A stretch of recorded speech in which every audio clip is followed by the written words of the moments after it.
ओम शांति। 9 दिसंबर 2025 बाबा के महावाक्य। मीठे बच्चे, बाबा आए हैं तुम्हें बेहद की जागीर देने। ऐसे मीठे बाबा को तुम प्यार से याद करो तो पावन बन जाएंगे।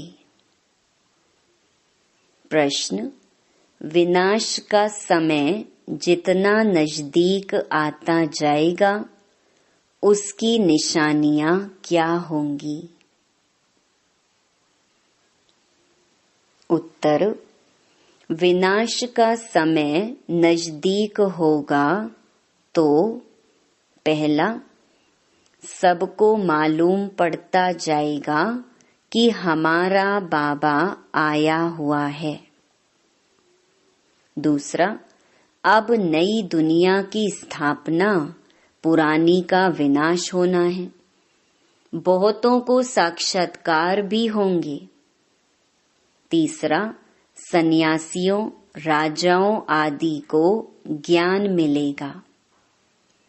चौथा, जब सुनेंगे कि बेहद का बाप आया है, वही सद्गति देने वाला है, तो बहुत आएंगे। पांचवा, अखबारों द्वारा अनेकों को संदेश मिलेगा। छठा, तुम बच्चे आत्म अभिमानी बनते जाएंगे, एक बाप की ही याद में अतीन्द्रिय सुख में रहेंगे। गीत: इस पाप की दुनिया से। ओम शांति। यह कौन कहते हैं और किसको कहते हैं? रूहानी बच्चे। बाबा घड़ी घड़ी रूहानी क्यों कहते हैं? क्योंकि अब आत्माओं को जाना है। फिर जब इस दुनिया में आएंगे तो सुख होगा। आत्माओं ने यह शांति और सुख का वर्षा कल्प पहले भी पाया था। अब फिर यह वर्षा रिपीट हो रहा है। रिपीट हो तब सृष्टि का चक्कर भी फिर से रिपीट हो। रिपीट तो सब होता है ना। जो कुछ पास्ट हुआ है सो रिपीट होगा। यूं तो नाटक भी रिपीट होते हैं, परंतु उनमें चेंज भी कर सकते हैं। कोई अक्षर भूल जाते हैं तो बनाकर डाल देते हैं। इसको फिर बाइस्कोप कहा जाता है। इसमें चेंज नहीं हो सकती। यह अनादि बना बनाया है। उस नाटक को बना बनाया नहीं कहेंगे। इस ड्रामा को समझने से फिर उनके लिए भी समझ में आ जाता है। बच्चे समझते हैं जो नाटक आदि अभी देखते हैं वह सब हैं झूठे। कलयुग में जो चीज देखी जाती है वह सतयुग में होगी नहीं। सतयुग में जो हुआ था सो फिर सतयुग में होगा। यह हद के नाटक आदि फिर भी भक्ति मार्ग में ही होंगे। जो चीज भक्ति मार्ग में होती है वह ज्ञान मार्ग अर्थात सतयुग में नहीं होती। तो अभी बेहद के बाप से तुम वर्षा पा रहे हो। बाबा ने समझाया है, एक लौकिक बाप से और दूसरा पारलौकिक बाप से वर्षा मिलता है। बाकी जो अलौकिक बाप है उनसे वर्षा नहीं मिलता। यह खुद उनसे वर्षा पाते हैं। यह जो नई दुनिया की प्रॉपर्टी है वह बेहद का बाप ही देते हैं। सिर्फ इन द्वारा इनसे एडॉप्ट करते हैं, इसीलिए इनको बाप कहते हैं। भक्ति मार्ग में भी लौकिक और पारलौकिक दोनों याद आते हैं। यह अलौकिक नहीं याद आता, क्योंकि इनसे कोई वर्षा मिलता ही नहीं है। बाप अक्षर तो बरोबर है, परंतु यह ब्रह्मा भी रचना है ना। रचना को रचता से वर्षा मिलता है। तुमको भी शिव बाबा ने क्रिएट किया है, ब्रह्मा को भी उसने क्रिएट किया है। वर्षा क्रिएटर से मिलता है, वह है बेहद का बाप। ब्रह्मा के पास बेहद का वर्षा है क्या? बाप इन द्वारा बैठ समझाते हैं, इनको भी वर्षा मिलता है। ऐसे नहीं कि वर्षा लेकर तुमको देते हैं। बाप कहते हैं तुम इनको भी याद ना करो। यह बेहद के बाप से तुमको प्रॉपर्टी मिलती है। लौकिक बाप से हद का, पारलौकिक बाप से बेहद का वर्षा दोनों रिजर्व हो गए। शिव बाबा से वर्षा मिलता है, बुद्धि में आता है।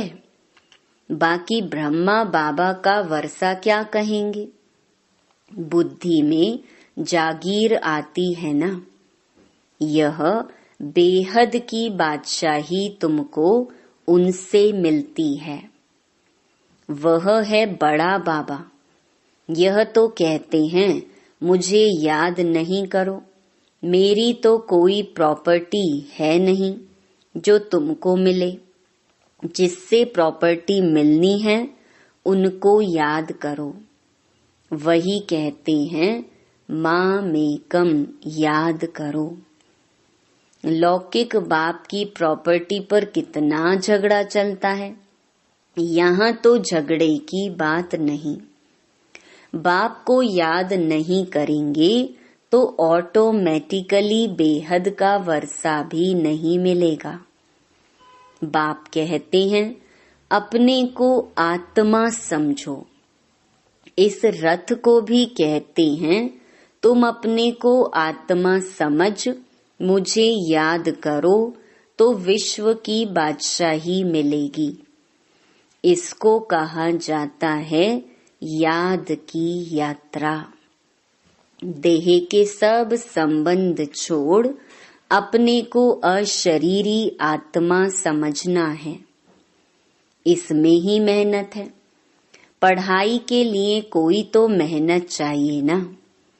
इस याद की यात्रा से तुम पतित से पावन बनते हो। वह यात्रा करते हैं शरीर से। यह तो है आत्मा की यात्रा। यह तुम्हारी यात्रा है परम धाम जाने के लिए। परम धाम अथवा मुक्ति धाम कोई जा नहीं सकते हैं सिवाय इस पुरुषार्थ के। जो अच्छी रीति याद करते हैं वही जा सकते हैं और फिर ऊंच पद भी वही पा सकते हैं। जाएंगे तो सब, परंतु वह तो पतित है ना, इसीलिए पुकारते हैं। आत्मा याद करती है, खाती पीती सब आत्मा करती है ना। इस समय तुमको देही अभिमानी बनना है। यही मेहनत है। बिगर मेहनत तो कुछ मिलता नहीं है। भी बहुत सहज, परंतु माया का अपोजिशन होता है। किसकी तकदीर अच्छी है तो झट इसमें लग जाते हैं। कोई देरी से भी आएंगे। अगर बुद्धि में ठीक रीति बैठ गया तो कहेंगे बस हम इस रूहानी यात्रा में लग जाता हूँ। ऐसे तीव्र वेग से लग जाएं तो अच्छी दौड़ी पहन सकते हैं। घर में रहते भी बुद्धि में आ जाएगा। यह तो बहुत अच्छी राइट बात है। हम अपने को आत्मा समझ पतित पावन बाप को याद करता हूँ। बाप के फरमान पर चलें तो पावन बन सकते हैं, बनेंगे भी जरूर। पुरुषार्थ की बात है बहुत सहज। भक्ति मार्ग में तो बहुत डिफिकल्टी होती है। यहाँ तुम्हारी बुद्धि में है, अब हमको वापस जाना है बाबा के पास। फिर यहाँ आकर विष्णु की माला में पिरोना है। माला का हिसाब करें। माला तो ब्रह्मा की भी है, विष्णु की भी है, रुद्र की भी है। पहले पहले नई सृष्टि के यह है ना, बाकी सब पीछे आते हैं। गोया पिछाड़ी में पिरोते हैं। कहेंगे तुम्हारा ऊंच कुल क्या है? तुम कहेंगे विष्णु कुल। हम असल विष्णु कुल के हैं। फिर क्षत्रिय कुल के बने। फिर उनसे बिरादरियां निकलती हैं। इस नॉलेज से तुम समझते हो बिरादरियां कैसे बनती हैं। पहले पहले रुद्र की माला बनती है। ऊंचते ऊंच बिरादरी है। बाबा ने समझाया है, यह तुम्हारा बहुत ऊंच कुल है। यह भी समझते हैं सारी दुनिया को पैगाम जरूर मिलेगा। जैसे कई कहते हैं भगवान जरूर कहाँ आया हुआ है, परंतु पता नहीं पड़ता है। आखिरीन पता तो लगेगा सबको, अखबारों में पढ़ता जाएगा। अभी तो थोड़ा डालते हैं। ऐसे नहीं कि एक अखबार सब पढ़ते हैं। लाइब्रेरी में पढ़ सकते हैं। कोई 2-4 अखबार भी पढ़ते हैं, कोई बिल्कुल नहीं पढ़ते। यह सबको मालूम पड़ना ही है कि बाबा आया हुआ है। विनाश का समय नजदीक होगा तो मालूम पड़ेगा। नई दुनिया की स्थापना, पुरानी का विनाश होता है। हो सकता है बहुतों को साक्षात्कार भी हो। तुम्हें सन्यासियों, राजाओं आदि को ज्ञान देना है। बहुतों को पैगाम मिलना है। जब सुनेंगे बेहद का बाप आया है, वही सदगति देने वाला है, तो बहुत आएंगे। अभी अखबार में इतना दिल पसंद कायदे मुजीब निकला नहीं है। कोई निकल पड़ेंगे, पूछताछ करेंगे। बच्चे समझते हैं हम श्रीमत पर सतयुग की स्थापना कर रहे हैं। तुम्हारी यह नई मिशन है। तुम हो ईश्वरीय मिशन के ईश्वरीय भांति। जैसे क्रिश्चियन मिशन के क्रिश्चियन भांति बन जाते हैं, तुम हो ईश्वरीय भांति। इसीलिए गायन है, अतीन्द्रिय सुख गोप गोपियों से पूछो जो आत्म अभिमानी बने हैं। एक बाप को याद करना है, दूसरा ना कोई।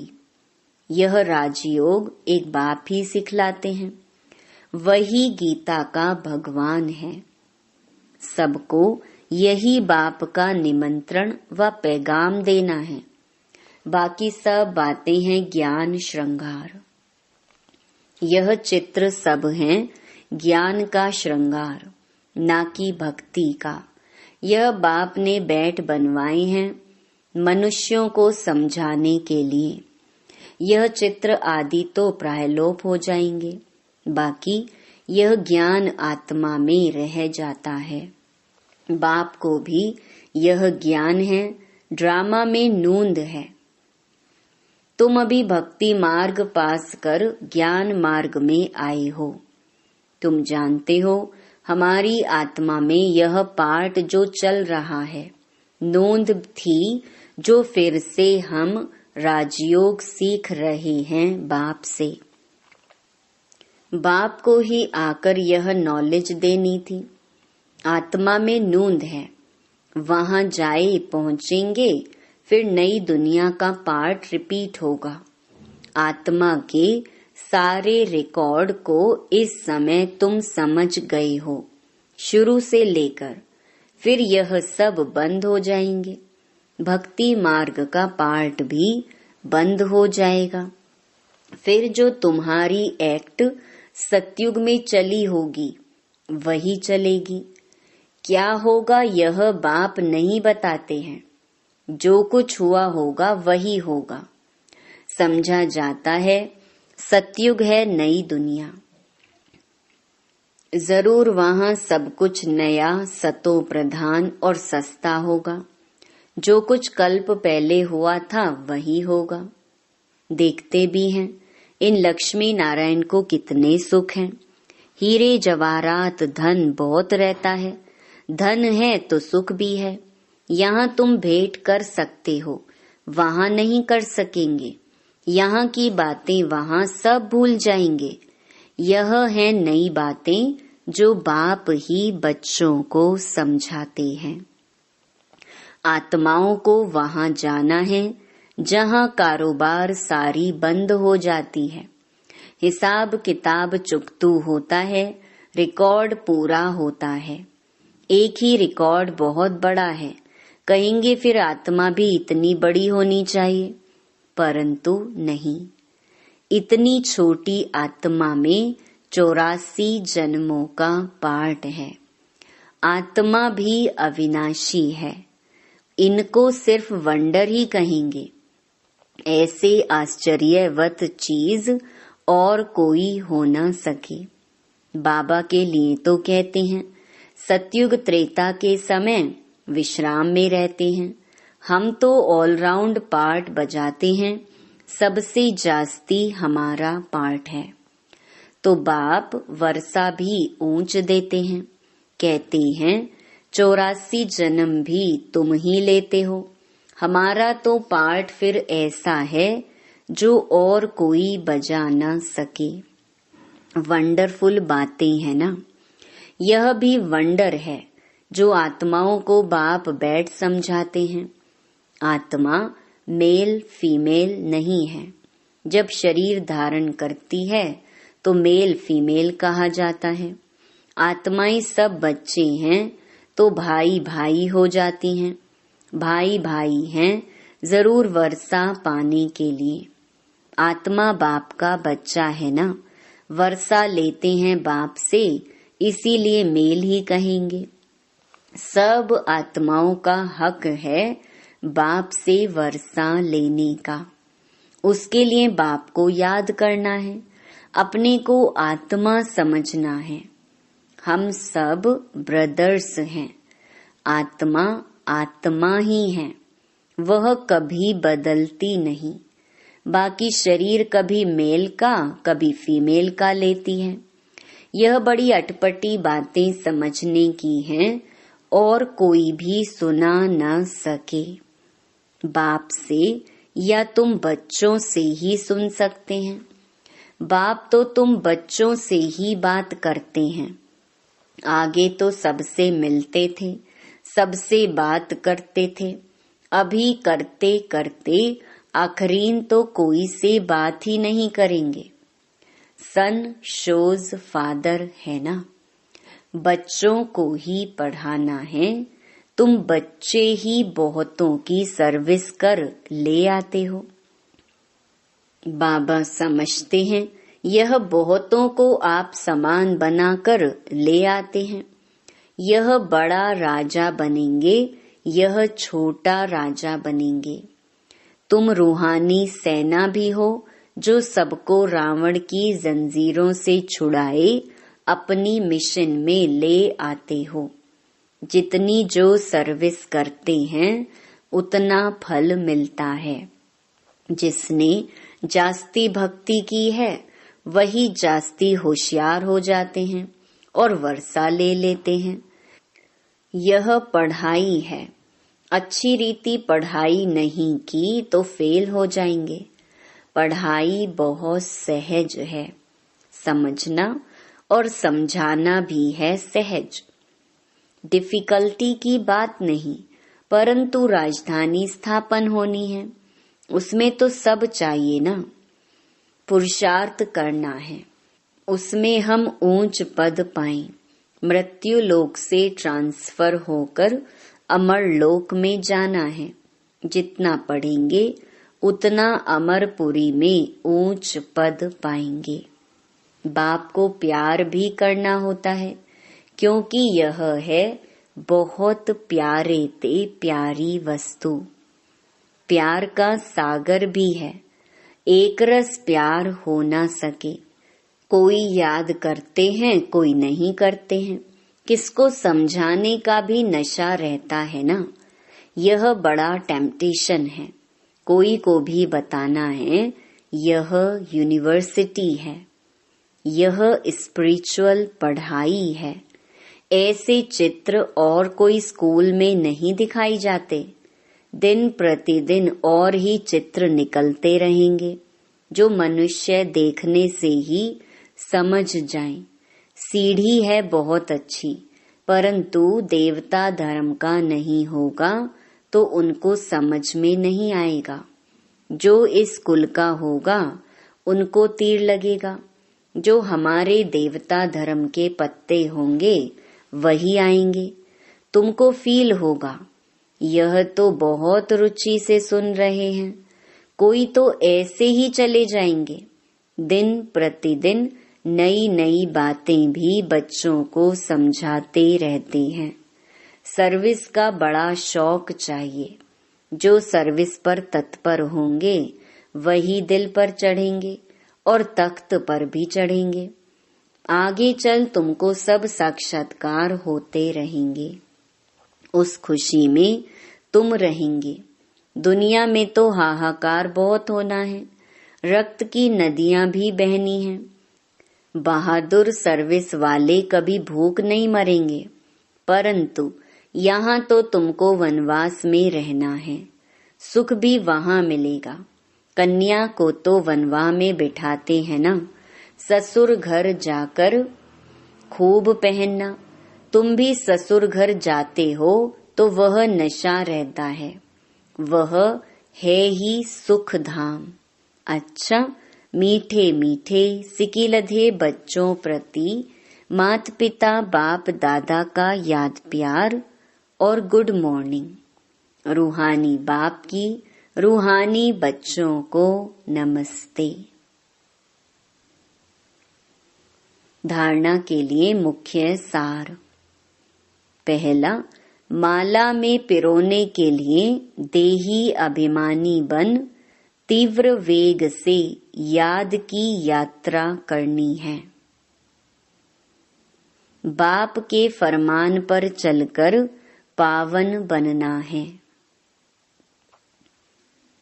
दूसरा, बाप का परिचय दे बहुतों को आप समान बनाने की सर्विस करनी है। यहाँ वनवाह में रहना है। अंतिम हाहाकार की सीन देखने के लिए महावीर बनना है। वरदान, बंधनों के पिंजड़े को तोड़कर जीवन मुक्त स्थिति का अनुभव करने वाले सच्चे ट्रस्टी भव। शरीर का व संबंध का बंधन ही पिंजड़ा है। फर्ज अदाई भी निमित्त मात्र निभानी है, लगाव से नहीं, तब कहेंगे निर्बंधन। जो ट्रस्टी बनकर चलते हैं वही निर्बंधन है। यदि कोई भी मेरापन है तो पिंजड़े में बंद है।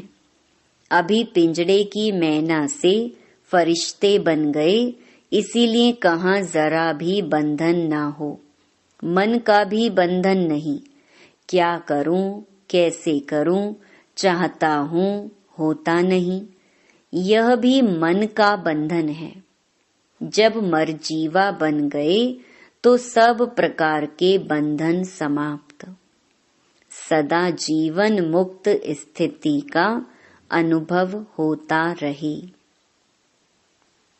स्लोगन: संकल्पों को बचाओ तो समय बोल सब स्वतः बच जाएंगे। अव्यक्त इशारे: अब संपन्न व कर्मातीत बनने की धुन लगाओ। कर्मातीत अर्थात कर्म के किसी भी बंधन के स्पर्श से न्यारे। ऐसा ही अनुभव बढ़ता रहे, कोई भी कार्य स्पर्श न करे और करने के बाद जो रिजल्ट निकलती है उसका भी स्पर्श ना हो, बिल्कुल ही न्यारापन अनुभव होता रहे। जैसे कि दूसरे कोई ने कराया और मैंने किया, निमित्त बनने में भी न्यारापन अनुभव हो। जो कुछ बीता फुल स्टॉप लगाकर न्यारे बन जाओ। अच्छा, ओम शांति।